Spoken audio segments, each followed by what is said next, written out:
Students, तो कल हमने बात की थी एवोगैड्रो लॉ तक।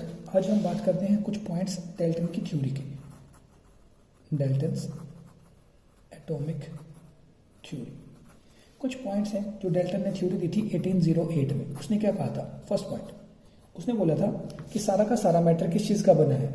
इनडिविजिबल एटम्स का। तो एटम्स बेसिक, क्या बोला उसने कि बेसिक बिल्डिंग ब्लॉक है। ठीक है, एटम से बन के सारा मैटर बना है और एटम कैसे हैं? इनडिविजिबल।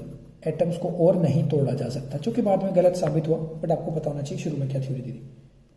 ठीक है, सेकंड उसने क्या पॉइंट दिया कि हर एटम की अपनी कुछ प्रॉपर्टी होती है। तो एटम्स आर, ठीक है, identical if of same element. मतलब आयरन का एटम आयरन के एटम्स जैसा होगा और डिफरेंट एटम्स होंगे तो डिफरेंट होंगे। और थर्ड क्या बोला उसने कि जो कंपाउंड्स हैं आपके, कोई भी कंपाउंड बनता है, compounds are made of similar. ठीक है, मतलब जो आपके कंपाउंड होंगे उनके रेशियो वगैरह सिमिलर हो सकते हैं, लेकिन किसके बनेंगे? Compounds are made of different elements, कि हर एलिमेंट का अलग अलग होगा। डिफरेंट एलिमेंट से मिलके कंपाउंड बनते हैं, डिफरेंट उनके एटम्स होंगे। और फोर्थ क्या कहा था उसने?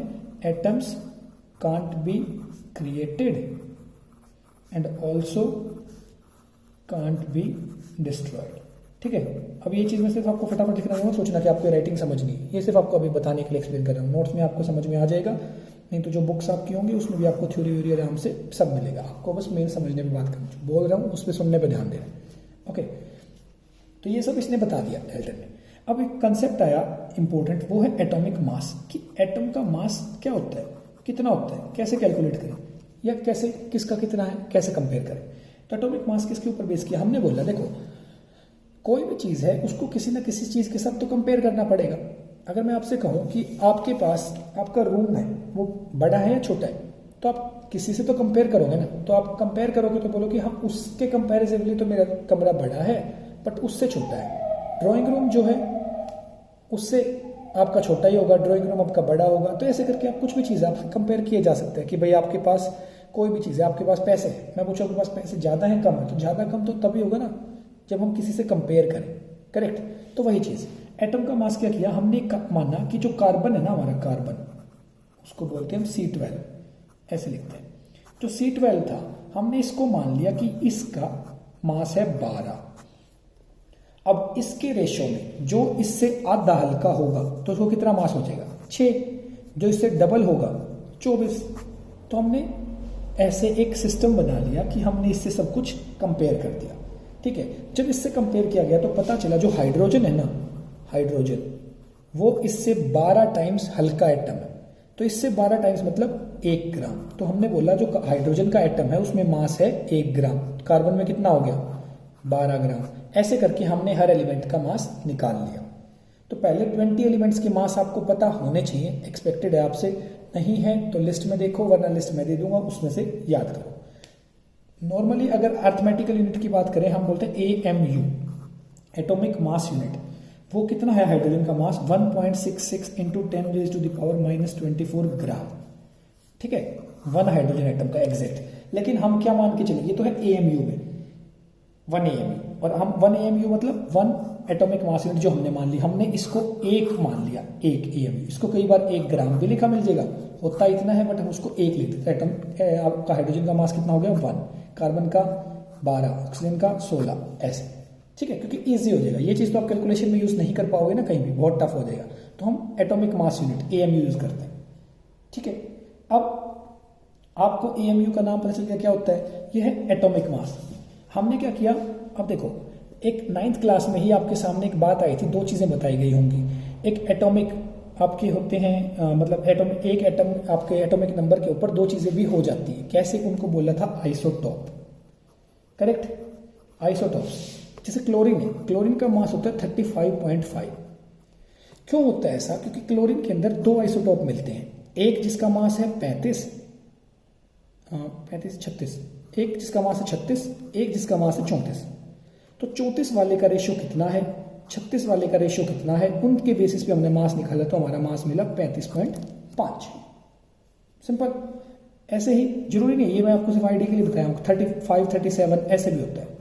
आइसोटॉप्स की हम बात करें तो 35-37 का कितना परसेंटेज है ये आपको आगे न्यूमेरिकल करके मैं बताऊंगा अभी कैसे परसेंटेज निकाले, इस पर ज़्यादा फोकस मत करना क्या चीज़ है। बट क्योंकि अलग अलग, जैसे हाइड्रोजन है, हाइड्रोजन में 3 आइसोटोप होते हैं हाइड्रोजन के, 1, 2 और 3, ये तीनों आइसोटोप हाइड्रोजन के होते हैं। एक हाइड्रोजन को हम पहले को हाइड्रोजन ही बोल देते हैं, प्रोटियम भी बोल देते हैं इसको ड्यूटेरियम, इसको ट्रिटियम। लेकिन ये बहुत ज़्यादा अमाउंट में प्रेजेंट होती है, 90% से ज़्यादा, तो मास कितना मान लिया, 1 ही मान लेते हैं। ओके, तो ये चीज़ें आपको धीरे धीरे समझ में आने लगेगी, आप क्या कर रहे हो कैसे कर रहे हो। तो जो एटॉमिक मास आपको पता चल गया, अब एक मास, दो कंसेप्ट आएंगे आपके सामने। एक आएगा average atomic mass. Average atomic mass का मतलब क्या है कि अगर एक एटम के अलग अलग आइसोटॉप्स हैं, अलग अलग आइसोटॉप्स, तो उन तीनों को जोड़ के कितनी एवरेज बनती है। जैसे इस कार्बन की ही हम बात करें तो कार्बन में 3 तरह का कार्बन होता है, एक 12 वाला, एक 14 वाला और एक 13 वाला। लेकिन क्या है, जो ये 12 वाला है इसकी क्वांटिटी सबसे ज़्यादा होती है इन दोनों के मुकाबले, तो हम इसका मास कंसिडर करते हैं कि 12 ग्राम या 12 EMU ही हम क्या मान लेते हैं, कार्बन का मास है। ओके, ये तो है एवरेज एटॉमिक मास। एटम, एक होता है मॉलिक्यूल। मॉलिक्यूल क्या होता है, जब एक या एक से ज़्यादा एटम मिल जाए, ठीक है, कॉम्बिनेशन ऑफ एटम्स।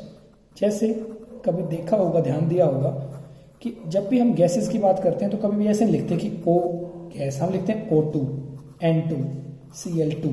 इसका क्या मतलब है कि जो ये गैसेस है ना, ये दो दो की फॉर्म में रहती है।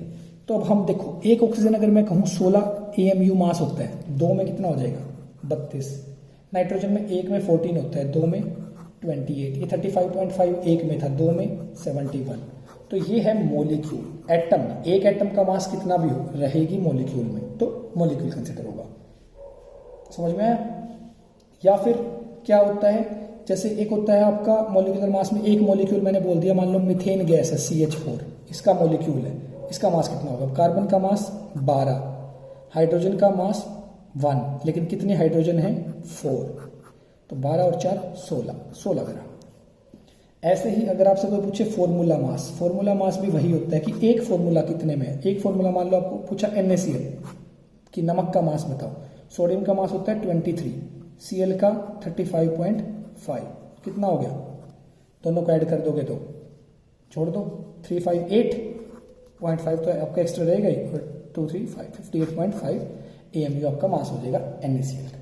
ओके, पहले 20 एलिमेंट्स 1 से लेके 20 तक, पहला हाइड्रोजन, 20 पे कैल्शियम, ठीक है, हीलियम, ये सारी चीजें 2 ऐसे लेके 20 तक, इन सब का मास और एटॉमिक नंबर्स आप सबको याद हो जानी चाहिए। ये छोटी क्लासेस की चीजें हैं जो आपको आनी ही आनी चाहिए। अगर नहीं आती हैं या उस टाइम पे नहीं बताई गई हैं तो नो इश्यू, अब कर लो। पहले 20 एलिमेंट्स को टेबल फॉर्म में बनाओ, सबका मास और वैलेंसी आमने सामने लिखो और याद करो, क्योंकि उनके बेसिस पे ही आपकी केमिस्ट्री चलेगी, उसके बिना बिल्कुल भी बात नहीं बनेगी। ओके, तो वो आपको करनी है। तो ये सारी चीजें आपकी एटम मॉलिक्यूल मास हो गया। अब जो सबसे इंपॉर्टेंट है वो है मोल कंसेप्ट। मोल कंसेप्ट जो मैंने अभी आपको थोड़ी देर पहले एवोगैड्रो लॉ में जिक्र किया था पिछले वीडियो में शायद।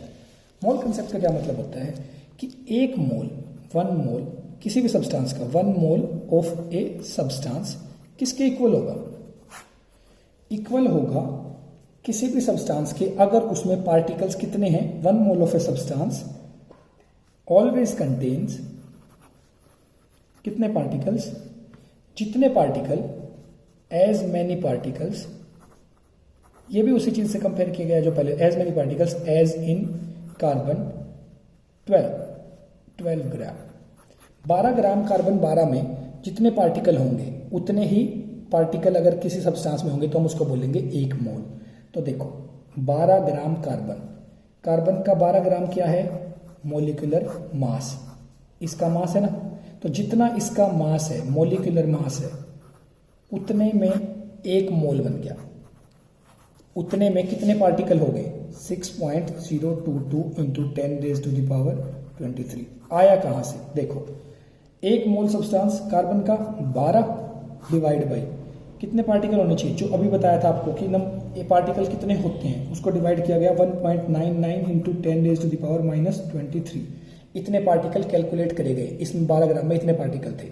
जब डिवाइड किया गया तो नंबर आया 6.022 इंटू 10⁻23। इतने पार्टिकल हमेशा एक मोल में होंगे, एक मोल किसी का भी हो। बट कंपेयर कैसे करेंगे? आपसे क्वेश्चन क्या पूछा जाएगा?